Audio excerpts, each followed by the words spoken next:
Lo primero que corresponde decir es que el fallo no nos sorprendió.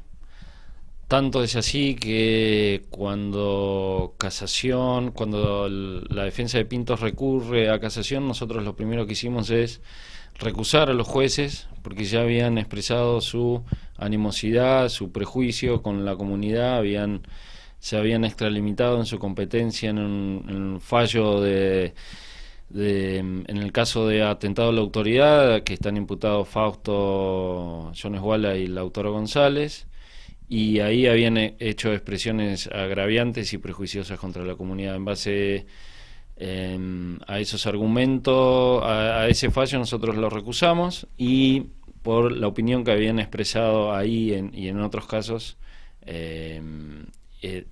tratamos de que era evidente la ausencia de imparcialidad e independencia de estos jueces, y se lo hicimos saber, y ellos rechazaron la recusación con mucha voluntad de intervenir, y medio preveíamos que iban a resolver en este sentido.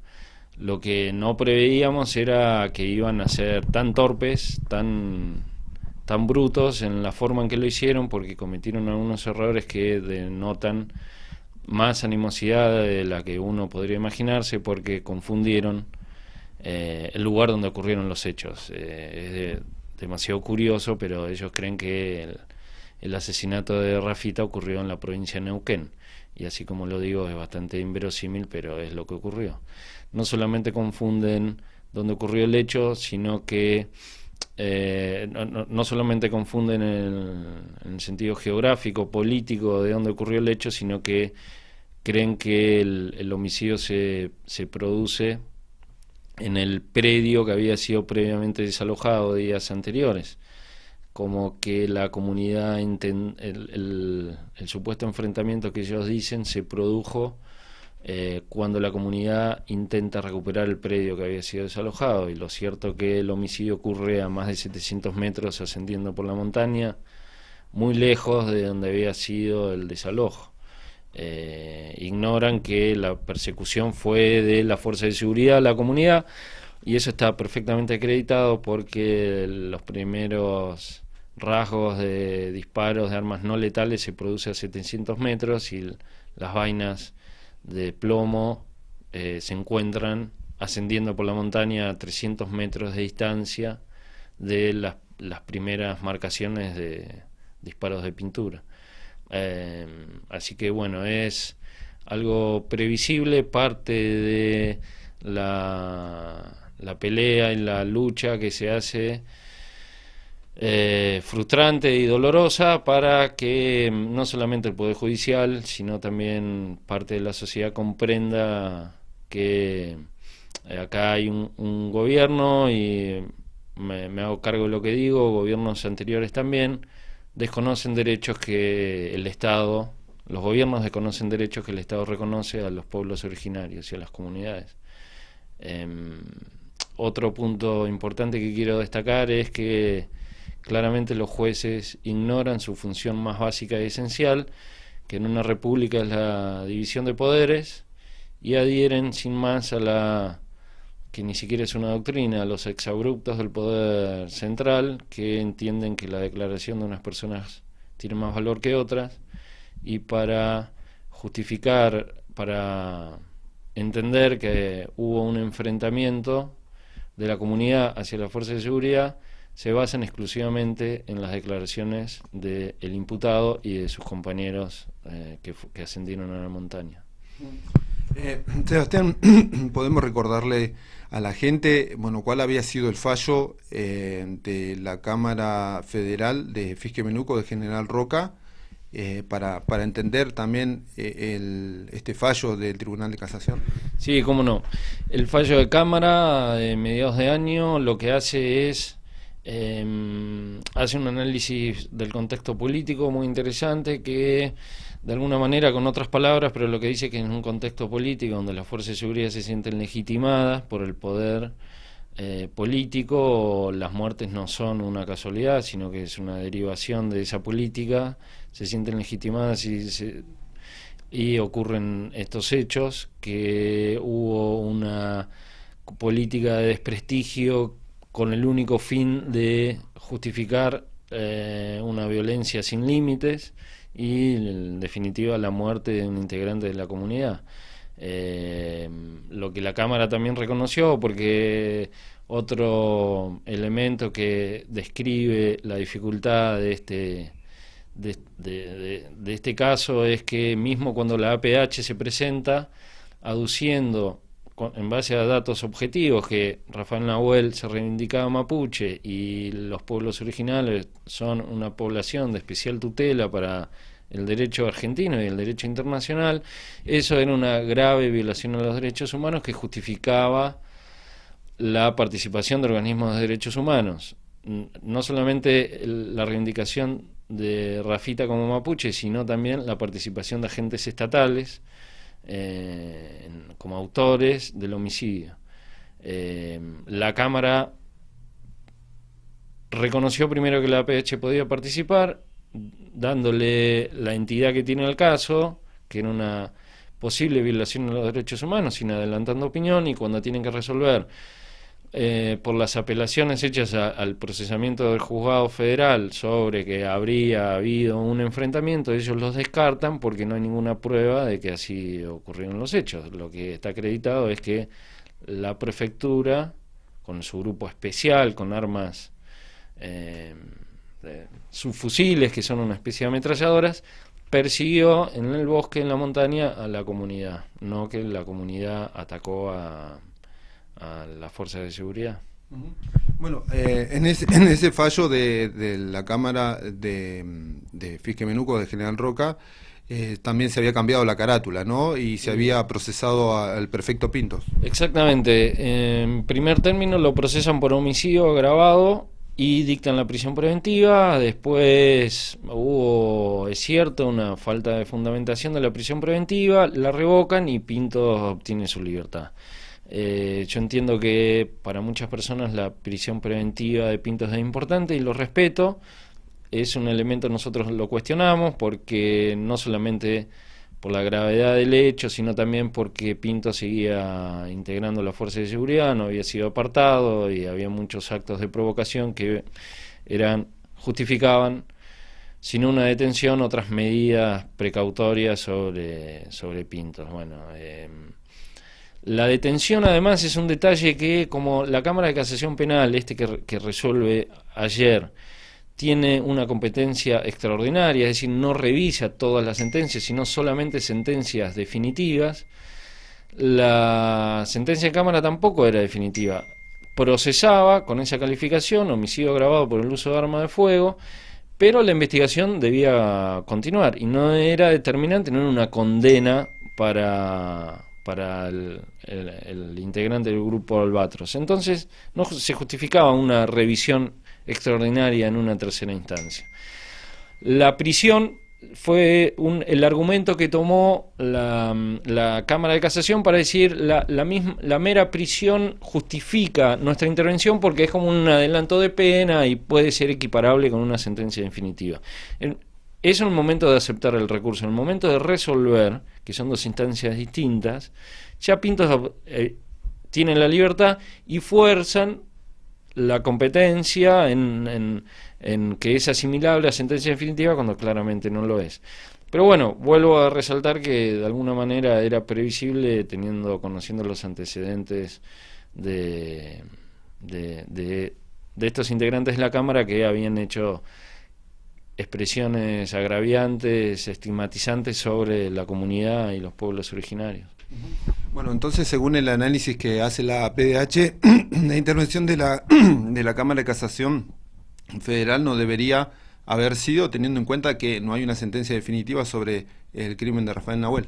Exactamente, no debería haber nunca intervenido, mucho menos una vez obtenida la libertad de Pintos.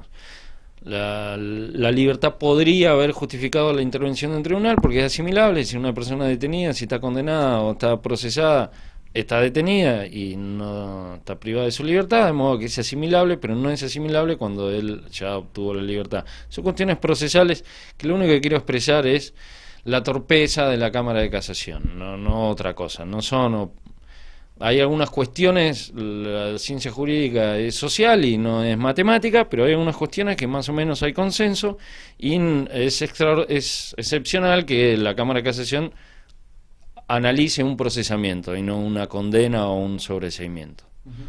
Bueno, ¿cuál es el siguiente paso, digamos, o por lo menos en qué está pensando la PDH en términos judiciales a partir de este fallo? Sí, otra cosa que, hablando de los próximos pasos, el ánimo de la PDH, de muchos que trabajamos en el caso, hay que armarse de paciencia, y la pelea es muy larga y no hay nada definido. Este fallo tampoco es una sentencia definitiva. No es que Pinto está absuelto y que no puede ser vuelto a juzgar, y que esto quedó en la nada. La pelea es muy larga y el primer paso es intentar un recurso muy difícil, que es que la Corte Suprema de Justicia revise este fallo.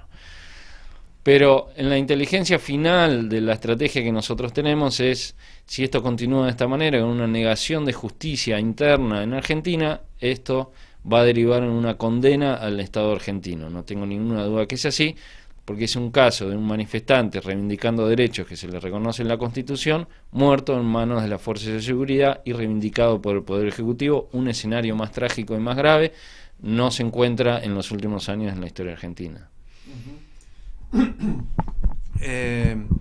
Bueno, teniendo en cuenta este caso, ¿no? Este nuevo fallo, digamos, ¿qué otro análisis se puede hacer, teniendo en cuenta que si hubo un fallo de la Cámara Federal de General Roca que fue de manera más objetiva, de alguna manera este fallo se alinea, ¿no?, con el discurso del Gobierno Nacional? Indudablemente se alinea, indudablemente es una afectación a la independencia judicial, a la división de poderes, a la misma República, al proceso, el constitucionalismo que se dice, que las leyes madres, las leyes magnas de los países tienen un solo fin principal, que es limitar el poder estatal. Es decir, el Estado no puede matar, menos puede matar a un disidente, menos puede matar a un disidente, a alguien que opina distinto, a alguien que se manifiesta. Las sociedades avanzan en base a las manifestaciones, no avanzan en base a peticiones morales con el que tiene alguna disidencia. Es decir, que la lucha mapuche está, por lo menos formalmente, de la Constitución reconocida y cuidada, pero no logramos que el Poder Judicial tenga, se vincule, haga caso a las leyes principales de la Argentina, la ley principal, que es la Constitución Nacional. Entonces sí hay es imposible no vincular este fallo y algunas miradas que encontramos en el caso en el Poder Judicial con la línea del Poder Ejecutivo. Si eso se modifica en el futuro o no, es algo que nosotros no podemos manejar, pero no hay duda que esto no es una apreciación prejuiciosa sobre el Poder Judicial. Es decir, el fallo de casación penal dice: yo le creo a Pintos, que Pintos dijo que no tenía el subfusil cuando ocurre la muerte de Rafael Nahuel, que lo fue a buscar a la camioneta y después lo fue a buscar después a la camioneta cuando la cuestión se desbandó. Ahora, esto está fundado en el error anterior de que ellos creen que fue en el mismo predio, que la camioneta estaba cerca del predio. Es decir, es absolutamente imposible. Darle veracidad a las declaraciones de los compañeros de Pinto no es más, porque jurídicamente es una barbaridad, porque hay prueba en contra de las declaraciones de ellos, es una incongruencia, y no puede leerse sino adhiriendo a la postura absurda de que las expresiones de la Fuerza de Seguridad tienen carácter de verdad, lo cual no es cierto. Sobre este caso de Rafael Nahuel, el Tribunal de Casación tomó o tuvo en cuenta, digamos, las pericias balísticas que hizo Gendarmería Nacional. Exactamente, hay dos pericias balísticas. Hay una pericia independiente hecha por Nigris y Uribe, que son dos personas independientes, con mucho prestigio en la materia balística, y ellos a la cual adhirió la perito de Parques Bufalini, la perito de Parte Bufalini, que también tiene enorme prestigio y ningún cuestionamiento en su independencia, y ellos determinaron que la bala extraída del cuerpo de Rafael Nahuel fue disparada por el arma asignada a Pintos. Después, como Pintos dice que no tenía el arma, el juez de primera instancia dice vamos a evacuar, se llama, los dichos del imputado, tiene derecho a defensa, entonces él generó alguna duda sobre la pericia, vamos a hacer una nueva para corroborarlo. En ese proceso de hacer una nueva no tuvo la mejor idea de asignárselo a Gendarmería Nacional. Gendarmería Nacional determina que no hay compatibilidad entre las balas, los testigos obtenidos del arma de Pintos y la bala extraída del cuerpo de Rafael Nahuel. Ahí no hizo más que generar alguna duda. La intención era generar una duda, lo lograron. Entonces, lo que hace casación es, Cámara de Roca, dice, Gendarmería, en esta instancia, no dice que no le va a creer nunca, dice, en esta instancia no le creo porque es dependiente político y jurídico del Ministerio de Seguridad, y además el Ministerio de Seguridad ha demostrado un interés en este caso, participando en el juicio, han introducido documentación, versiones, declaraciones públicas. Entonces, como claramente tiene un interés, no es imparcial, yo me quedo con la de Uribe, la pericia que ratifica el asesinato en manos de Pintos, y descarta la de Gendarmería. No la descarta determinantemente para esa etapa, para el procesamiento. Lo que hace casación es lo inverso. Desoye absolutamente, no valora la prueba independiente y que está fundada en elementos científicos de Nigris y Uribe, y le cree a la de Gendarmería. Lo que claramente no es definitiva la sentencia, porque tampoco explica cómo puede ser que de una bala extraída del cuerpo, que es de la fuerza de seguridad y no hay discusión alguna, de algún lado tiene que salir. Entonces tampoco pueden resolver eso, porque la torpeza que expresaron en la sentencia es espectafular.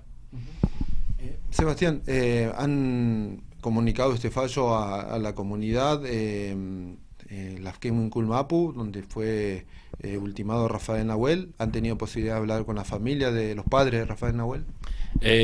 Hasta donde yo sé, no